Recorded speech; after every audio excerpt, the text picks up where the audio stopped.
আসসালামু আলাইকুম। আজকে কৃষক ভাইদেরকে দেখাবো মরিচ ক্ষেতের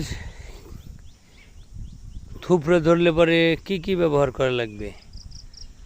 দেখেন ভাই, এই যে মরিচ ক্ষেতটা, এই যে মাথাটা কুকড়াই গেছে, এটাকে বলা হয় থুপড়ে ধরছে।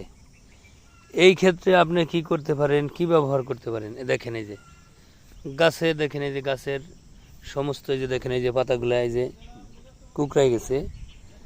এখন এই যে কুকড়াই গেছে, এই যে পাতাগুলো কুকড়াই গেছে, মানে সব জায়গায় ধরেন যে সবটা পাতাই কুকড়াই গেছে। এখন এই অবস্থায় আপনারা কি ব্যবহার করবেন?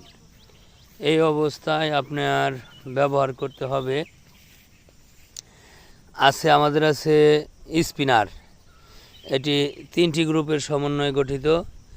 একটা হচ্ছে ম্যানকোজেব, সাইমোক্সানিল আর ডাইমেথোমারাফ।